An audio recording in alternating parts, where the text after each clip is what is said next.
Welcome back. I'm Sasha Swinnenwein, and you're watching GBC World News, broadcast from Houston, Texas. Now to other events happening around the world. Thousands of mourners joined European royalty on Saturday for the funeral of Otto Habsburg-Lothringen, the eldest son of the last Austrian Empire. A critic of Nazi Germany's annexation of Austria in 1938, Habsburg became a force in the Pan-European Union movement and took up the cause of former subjects oppressed in Eastern Europe during communist rule. Drawn to politics well into his later years and a member of the European Parliament for 2 decades, Habsburg died on July 4th in Germany, where he had lived since 1954. He was 98. Habsburg's death stirred some nostalgia from the golden years of his Austro-Hungarian Empire, which collapsed at the end of World War I. The Habsburgs were its ruling family and fled to Switzerland once the monarchy was abolished.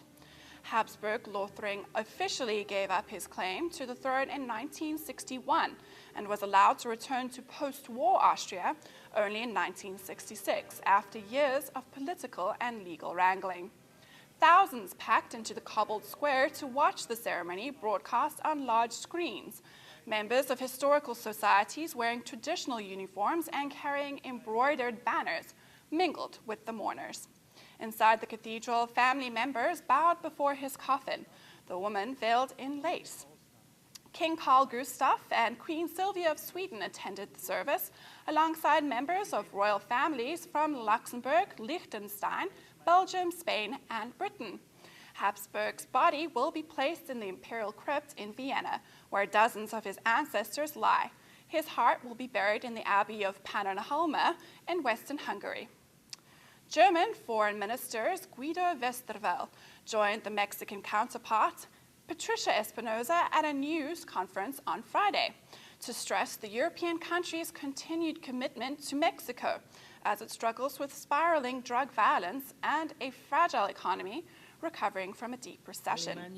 Relations between the two countries have never been stronger. Ties with the EU superpower have been forged tighter with Mexico over the last decade in commercial and political relations. Both Germany and Mexico are part of the G20, which brings together industrial and emerging nations. With Mexico taking on the G20 presidency in 2012 and Germany at the center of the European Union debt crisis, reform of the international banking system is a major concern for two countries. Germany's foreign minister echoed the sentiments of his Mexican counterpart, stressing the economic link between the two countries as Westerwelle prepares to inaugurate Volkswagen's new Beetle car at its Mexican production plant. However, with the drugs war that threatens to jeopardize Mexico's continued economic growth, security is set to be a hot topic as Westerwelle meets with Mexican President Felipe Calderón. Germany is assisting Mexico in police training, and the two countries are keen to build further on existing security. Mexico is one of the last stops in Westerwelle's tour of Latin America that includes Colombia and Haiti. Japanese Prime Minister Naoto Kan visited Fukushima Prefecture on Saturday, ahead of the completion date for Step 1 of the operating schedule to bring the nuclear reactors to cold shutdown.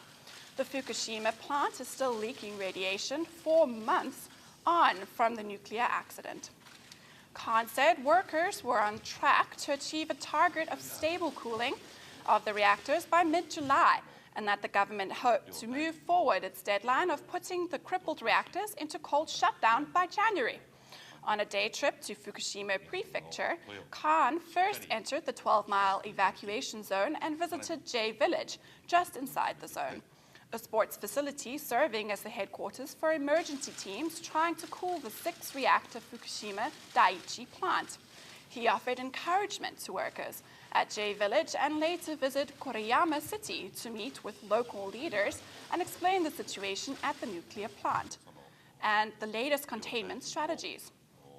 The radiation crisis at the power electric plant, triggered by the March 11th earthquake and tsunami, has sparked debate about the role a nuclear plant should play in quake-prone resource-poor Japan, as well as concerns about power shortages with 35 of the nation's 54 reactors now halted.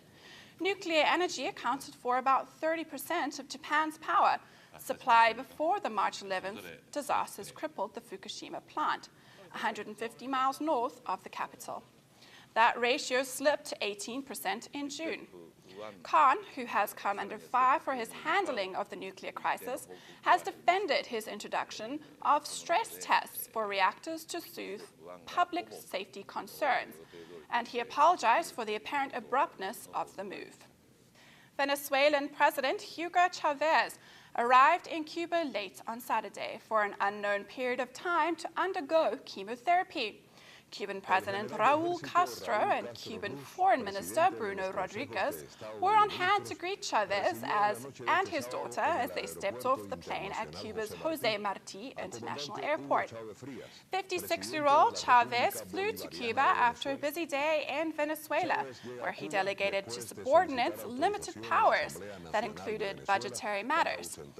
A former soldier whose long working hours and image of invincibility have helped him win numerous votes, Chavez is now visibly weakened, and he plans a bid for re-election in 2012. Chavez had said he had a large tumor removed in June in Cuba and said on Saturday that doctors have not found any other malignant cells in his body. While he has not said what type of cancer he has or for how long he will be out of the country, he implied he would not stay for long. You're watching GBC World News. Stay with us and we'll be right back after this with more news from around the globe. Welcome back to GBC World News, broadcast from Houston, Texas. I'm Sasha Swanenvine. Now for more news around the world. British artists Jake and Dinos Chapman play guessing games with the press and public in their new exhibition. And a little bit closer. British artists Jake and Dinos Chapman are anything but straightforward. Nowhere is that more apparent than with their latest artwork at the White Cube Gallery's opening on Friday. After nearly 20 years of collaborating, the artists decided to create artwork away from one another. Each brother holed himself up in his studio for a year, only to reveal their individual pieces to each other at this exhibition. There was no particular theme, although the brothers are known for their interest in all things vulgar and in bad taste. What is different about this show, however, is that neither Jake or Dinos is revealing which piece he did, leaving the public playing a peculiar guessing game. Because the work is so resolutely like the work we make anyway that it's always only ever been Jake or Dinos Chapman anyway. You know, we don't stand sort of at a table with all four hands doing that on the same thing. It's kind of, you know, it's just a slightly more bold, bald statement of that. The biggest pieces are these frightened black skeletons in German SS uniforms, where smiley faces replace swastikas on the armbands. The skeletons are caught in all sorts of compromising situations, including sodomy and pigeon droppings.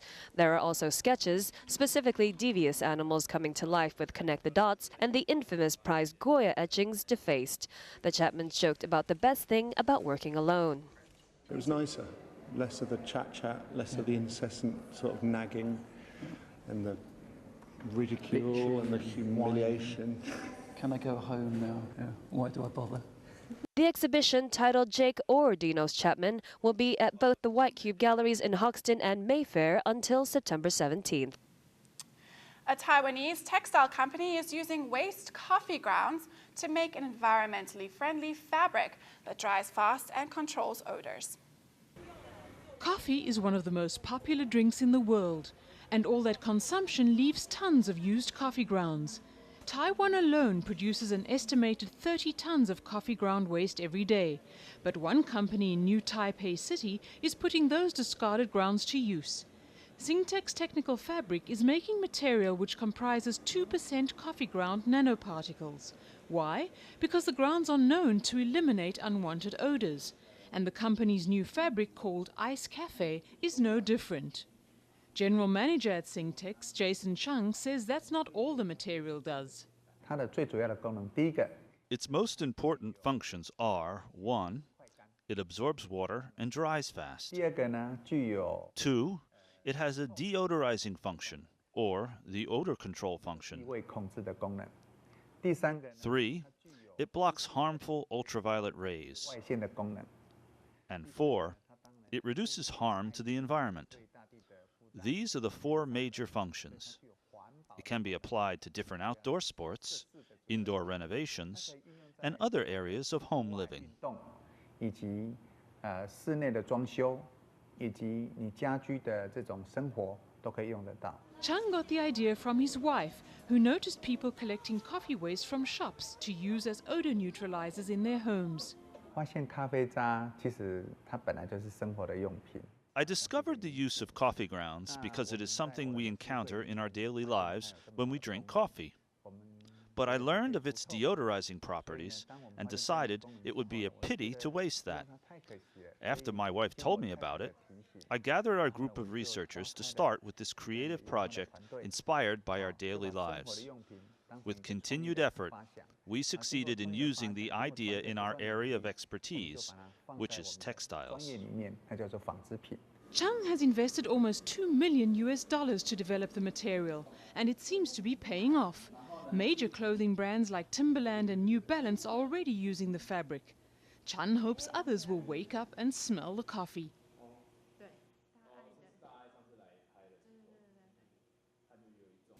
Scientists in the UK have discovered the molecule that causes pain in sunburn and say further research could lead to treatments for other inflammatory conditions, like arthritis.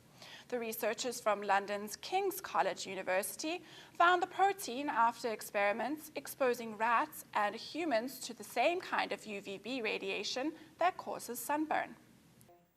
Science student John Dawes is about to be exposed to UVB radiation. It's all part of a study which has shown how molecules mediate pain. By effectively sunburning part of his body, scientists at King's College London say they're beginning to understand a particular molecule they've discovered that causes the pain in sunburn and quite possibly more serious conditions as well. Eventually, they say, the research could lead to the development of new and more effective painkillers for inflammatory conditions like arthritis and cystitis. Professor Stephen McMahon was one of the lead researchers who found the molecule.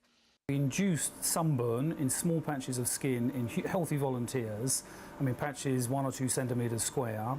We allowed the sunburn to develop and the sensory changes to develop, and then we took small biopsies from this skin, 3mm punch biopsies, that we can analyse using. There's a series of very powerful techniques now available to profile, to measure the expression of pretty much whatever you want in biological tissues. Through the different tests, the scientists discovered that one particular protein attracts immune cells to the site of tissue damage. So this molecule is a member of quite a large family of proteins that are secreted in injured and inflamed tissues, and which have a job in recruiting immune cells to the site of that inflammation. But this particular molecule, with the unfriendly name CXCL5, has no pedigree as being involved as a pain mediator, and that's one of the things that makes it interesting to us. Several volunteers took part in the study, but only those with sun-sensitive skin were selected for testing. The scientists are quick to point out the pain inflicted was modest and could also be controlled by the volunteers. While taking the sting out of sunburn would be an achievement, developing a technique for treating pain in more serious conditions will require much more research, according to neurologist Dr. David Bennett. So far we've used kind of quite a powerful technique, but one that would be difficult to use in clinical practice, which is to use antibodies that target particular proteins. But to give an antibody to a person, that means an injection, it's not a tablet. So actually what you would want to do is to try and find small drug-like molecules that you could give orally to patients, and that would be ultimately the next challenge, I think. In the meantime, sufferers of chronic pain must rely on the treatments currently available, despite the associated side effects, and sun worshippers are still advised to cover up. You're watching GBC World News. Stay with us and we'll be right back after this with more of your sports.